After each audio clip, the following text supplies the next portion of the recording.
Hola, ¿cómo están? De nuevo un saludo muy especial desde acá, desde el canal de YouTube del Diario de Lotún. Estas son las entrevistas de Punto Final. Hoy me acompaña el profesor y teólogo Hugo Oquendo Torres. Bienvenido a Punto Final, el canal del Diario de Lotún. Liliana, muchas gracias por la invitación. Un saludo para todas y para todos quienes ven este programa de manera juiciosa y bueno, qué grato pues también la invitación para mí, muy especial, pues fue sorpresa la verdad y grato también hablar sobre este tipo de temas que uno lo apasiona, ¿no? Sí, es que como le decía previo, hay que contarle a la gente cositas diferentes, nuevas, que también las redes y los nuevos medios de comunicación sirvan para educar un poquito, ¿cierto? No podemos pasarnos la vida hablando de banalidades. Usted es, digamos que una persona que tiene mucho conocimiento acerca de lenguas antiguas. Y pues sería bueno también que estas personas que nos ven entiendan un poquito de qué estamos hablando cuando hablamos de lenguas antiguas, si griego es antes que latín o latín antes que griego, si son muy diferentes, cosas así que todo el mundo pueda entender, pero que le sirvan en su diario vivir para entender un poquito más el mundo. Bueno, muchas gracias Liliana. Pues bueno, de nuevo pues reitero el agradecimiento. Le decía hablar sobre temas que a uno le apasionan, pues indistintamente es cierto el motivo, sea cómics o narrativa, o en este caso pues lo que me apasiona a mí que es la literatura antigua, pues para mí es muy especial. Primero pues como hablar de ello, ¿cierto? Para entender un poco cuando nos referimos al mundo antiguo, a propósito pues el flyer publicitario que viste, lo propongo en un sentido concreto frente a dos idiomas que van a ser fundamentales para nuestra literatura y obviamente para el mundo también, no los únicos, ¿cierto? Cada cultura también tiene su riqueza. En este caso concreto estamos hablando del griego antiguo, que es la invitación para este espacio, ¿cierto? Y también el latín, también va a entender que el latín, dependiendo como el griego, dependiendo de las épocas, va a tener pues como variaciones. En este caso específico me estoy refiriendo pues a una invitación, ¿cierto? Un acercamiento a los idiomas antiguos como lo es el griego arcaico, también el griego clásico o el griego ateniense, que es como otra manera que se llama al griego del siglo V antes de nuestra era. Cuando hablamos del griego y el latín hay que entender algo importante, que son idiomas, digamos de esta manera, primitivos, ¿cierto? Antiguos, que van a datar de una época, pero que algo importante y que van a tener en común es que tienen una gran rama que los unifica, que es la lengua indoeuropea. La lengua indoeuropea, que es como la gran matriz, según desde la lingüística, pues como que reúne también incluso lenguas semitas que comparten cierta similitud, como ese gran entronque cultural con la especie humana y la relación pues con el lenguaje, ¿no? Entonces, tanto el griego antiguo como el latín tienen una especie de rama que los unifica. Obviamente hay variaciones en la grafía, ¿cierto? Que es como las grandes distinciones. También hay elementos comunes en la gramática misma y de hecho la pronunciación. Como el griego, como el latín se va a leer un poco similar como en el castellano. Entonces esa es la gran ventaja de nuestra lengua castellana también. Sí, es que se lo pregunto porque, digamos, los que hay veces recurrimos todavía a los diccionarios y a veces en Google aparece una que otra cosita del latín, del griego, no sé qué, y uno dice, pero uno ahorita, pues, y bueno, y uno lee y está el garabatico y después está, o sea, ¿por qué todavía, si estamos hablando de lenguas tan antiguas y de cosas, por qué en el mundo actual todavía aparecen estas referencias? ¿Cuál es la importancia? Bueno, Liliana, primero agradezco que haya dicho, lo haya nominado lenguas antiguas, no lenguas muertas, porque sería un error, ¿cierto? Porque a veces creemos que el griego y el latín son lenguas que ya quedan en el pasado, pero como bien lo ha señalado, el griego y el latín está presente en nuestro ahora, solo que se escribe de otra manera. Por ejemplo, ahora decías, tengo un dolor, a veces tengo una migraña, decimos, ¿cierto? Y si vamos a la etimología, la palabra etimología significa el significado. Tenemos el significado primitivo de la palabra emigraña, es un vocablo compuesto de dos vocablos griegos, hemi, que es mitad, ¿cierto? Y cranein, que es cráneo. Entonces, dolor en la mitad Mitad del del cráneo, que es la cráneo. emigraña. Entonces, Pues obviamente el médico tiene otra visión, pero en un sentido etimológico, el Una vocablo, migraña es que me duele la mitad del cráneo. cierto, apunta en un sentido etimológico. Entonces, mire la gran riqueza y que en el castellano lo vamos a encontrar, ¿cierto? Hay muchas palabras del griego y latín, decimos hipermercado. Hiper es un prefijo griego y cuando utilizamos la palabra hiper le damos una categoría de que es algo Es importantísimo. grandísimo. Eso también es una herencia de la gramática griega. Bueno, y no quiero mezclar como enredar la pita, pero entonces cuando en el colegio uno lo ponen a leer la Ilíada, la Eneida y los viajes de Ulises y todo eso, son muy diferentes las versiones que uno lee a lo que de verdad estaba escrito en griego y en latín, o sea, difiere mucho esa traducción. Bueno, partamos de una idea que va a señalar, si no estoy equivocada, la memoria no me falla, sería Berto Eco, ¿cierto? Va a señalar que cada traductor es un traidor, porque de una otra manera, pues, cada traducción va a implicar una tradición al lenguaje porque tiene que escoger un significado. La gran riqueza de la lengua antigua es que un término puede aludir a muchos elementos de significación, ¿cierto? Puede tener muchos significados. Y cuando va a traducir el término, debe escoger uno, ¿cierto? Y eso va a generar las grandes diferencias.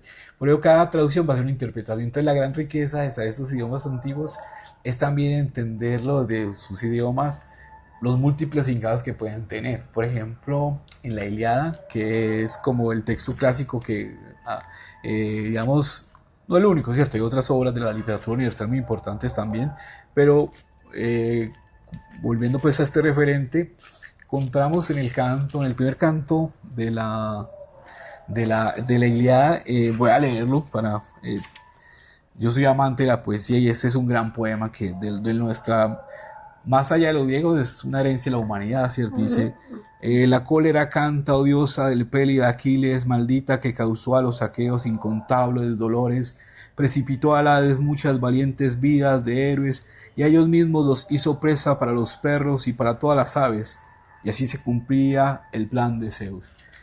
Esta versión, como la encontramos en el castellano, va a diferir mucho del texto griego, porque en el texto griego el verso inicial no va a ser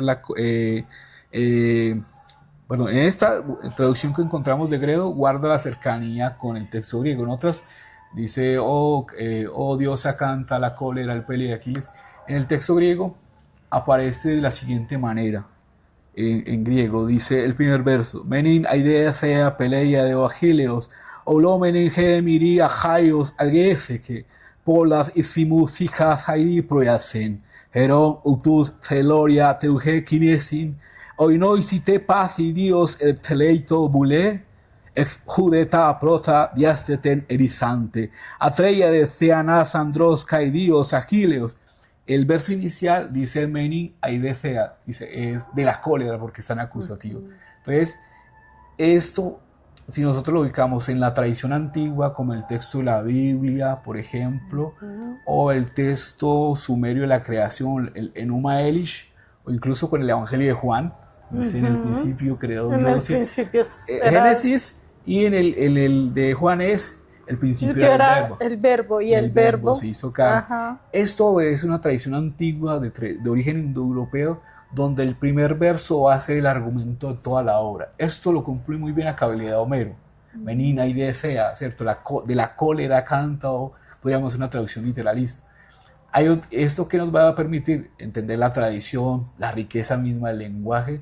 Hay otro tipo de términos, pues no quiero extenderme acá, pero por ejemplo aparece un término muy interesante, que kinesin, que es perros, y oinoisi, que es, digamos, puede traducirse como aves de mal agüero, o como cuervos, podamos pensar, o buitres, porque no hay una alusión de manera concreta, por lo menos el texto, ¿cierto?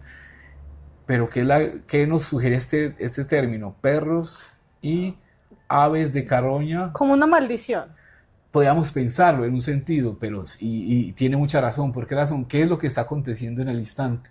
O sea, la debacle. Hay una gran matanza, Sí. Hay cadáveres por el piso, tirados que están desperdigados y se los están comiendo los perros de la calle, los perros, salvajes y los cuervos, también los buitres. Entonces nos está sugiriendo ese término una idea muy horrorosa, ¿no? Cadáveres extendidos en el suelo, ¿no? Sí, pero es como el fin de la humanidad, de esa humanidad creada por Zeus en un principio, o sea, como que ya es el final de todo, como de la ira del dios. Podríamos pensarlo, ¿cierto? Podríamos pensarlo porque, digamos, pero el argumento es precisamente, esta idea es precisamente el punto de partida para el gran desarrollo de la Ilíada, que es la maldición, pues, bueno, la maldición no. Recuerden que los aqueos, los atrídas, los hermanos de Agamenón y Menelao, sobre todo Menelao, ha injuriado a Crises, que es el sacerdote de Apolo, y este sacerdote se quejó ante Apolo y le lanzó la maldición porque injuriaron. La palabra injuria, aitimé, es como lo han despreciado, pero la palabra atime es sin valor. Que es una negación, y time, que es time de valor, de valoración, pero tiene la connotación también de una valía muy importante. Lo han deshonrado, y esa deshonra implica digamos, una desaveniencia, y como es un sacerdote de Apolo, se quejan de Apolo. Y por eso viene digamos, la plaga. Pero hay lo simbólico, porque esa plaga ellos la están metaforizando. Pero recordemos que en un contexto histórico está un momento de guerra, y esa plaga que se está interpretando de manera simbólica es la peste que se está dando, producto de que la descomposición de cuerpos, infecciones, ¿cierto? Entonces, bajo esa mirada simbólica están interpretando lo que está aconteciendo en el momento. Y eso nos permite los idiomas antiguos, ¿no? Entender un poco esas dinámicas literarias, simbólicas y culturales. Pero qué maravilla. Bueno, usted también me decía ahorita que si aquí en la ciudad se abriera un curso de egiptología, eso se llenó. De seguro. O sea, ¿por qué nos llama también tanto? O sea, a pesar de que sean lenguas antiguas y que, digamos, en el común ni nos fijemos en eso y que si hasta el inglés nos da duro, ¿por qué nos llama tanto la atención esa antigüedad? O sea, ¿en qué radica la curiosidad del ser humano por lo antiguo? Si me permiten entender la antigüedad como un rostro del mito, podríamos señalar que es también el mito una forma de pregunta antigua que nos hemos hecho, ¿no? Hay un autor que a mí me fascina, de hecho estuvo aquí en la ciudad, poeta argentino, Hugo Mujica, y en un ensayo que se llama Dioniso, Eros Creador y Mística Pagana, va a señalar que porque es similar a la pregunta en el sentido de por qué siguen vigentes los mitos, ¿cierto? ¿Por qué sigue vigente lo antiguo? Y él señala que los mitos, como lo antiguo, quizá podamos hacer esa analogía, siguen vigentes no por las respuestas, sino por las preguntas que se han hecho. La literatura, como el mito, ¿cierto?, va a indagar acerca de la condición humana, nuestras pesadumbres, nuestros rencores, nuestro pasado, ¿cierto?, nuestra rabia, nuestras pasiones, nuestros deseos, nuestras frustraciones, y en ese sentido el mito, lo antiguo también, como un sentido catártico, también va tratando eso del espíritu humano. Yo digo que la literatura antigua es herencia de la humanidad, no es solo de los griegos, como lo es el Popol Vuh, ¿cierto? De la humanidad. Bueno, no, pero es que eso sí es... ¿Cómo hacer para que los jóvenes, digamos, estoy hablando ya de los chicos 14, 16, vuelvan a interesarse en este tipo de literatura y no la vean, es que el profe de español me puso a leerla y ay, qué pereza, la voy a leer o voy a buscar en ChatGPT el resumen de la Ilíada y lo va a pasar y listo, sino que de verdad entiendan ese valor universal del que estamos hablando en este momento, de la importancia que es conocer y, digamos, ir como a la obra como tal y tener ese gusto de preguntarse por ella. Bueno, es algo muy complejo, realmente. Yo creo, Lina, que debe mirarse de diferentes ángulos, ¿cierto? Uno de ellos quizá es que yo creo que cada uno tiene como ser humano, como en la vida, tiene diferentes procesos y niveles de acercamiento con la literatura, ¿cierto? Yo creo que hay etapas en la vida cuando uno se va encontrando con Condorito, que son los acercamientos primitivos iniciales de la literatura, y luego uno va pasando a otros autores y luego a otras autoras, y así a la medida que uno va envejeciendo o madurando, no sé cuál palabra sea más bonita, pero a medida que uno va tomando conciencia de la vida, uno va acercándose a otro tipo. Entonces yo creo que esta es una literatura que da espera para uno, digamos, y que en ese sentido, cuando uno se topa luego o se da la oportunidad, pues encuentra la gran riqueza. ¿Qué hacer con, digamos, a veces yo creo que esta es una literatura que ofrece, no solo la griega, pues cualquier otra literatura, pero en especial porque además de señalar elementos del antiguo, de la cultura, la literatura clásica es una especie de espejo de la humanidad. Y lo que nosotros creemos tan distante o problemas tan modernos y contemporáneos, no puedo asegurar 100%, pero un alto porcentaje va a quedar reflejado en la historia de la humanidad, en la literatura, como un espejo de la humanidad. Entonces esos problemas de ser o no ser, de la contemporaneidad, también creo que van a quedar plasmados. Y en ese sentido es una ventana de posibilidad que se abre, ¿cierto? Ya creo que otro de los ángulos es el reto de buscar didáctica, ¿cierto? De acercamiento al estudiante. Si yo le siento a leer, porque la literatura clásica parece el coco de muchos profesores y profesores, en nosotros yo sé que no, que son muy juiciosas, pues y juiciosos, pero permitir el acercamiento a la obra mediatizada, quizás, ¿cierto? Películas, hay muchas películas sí, buenísimas. bueno. A mí me gusta 300, es una película fabulosa y está, bueno, pues obviamente tiene sus ideas hollywoodescas, pero tiene elementos de la historia que están allí. Puede ser como una manera de provocación previo a la obra, ¿cierto? Ese tipo de La de recursos. Troya. También Troya es veamos, la versión que nos presenta allí, hollywoodesca total, Sí. pero tiene elementos que nos acercan. Entonces, como buscar esos medios, videos, música también, ¿cierto? Hay una canción, bueno, no propiamente la Ilíada, pero que nos acerca a ese mundo, ¿cierto? El mago de Rata Blanca, pues hay muchos elementos, digamos, mediáticos que pueden servir como elementos previos de sensibilización para ya acercarse a la obra y buscar espacios alternativos también, llevar a los estudiantes a la U a otros espacios donde vayan teniendo este tipo de Pero acercamiento. espere que me picó la curiosidad.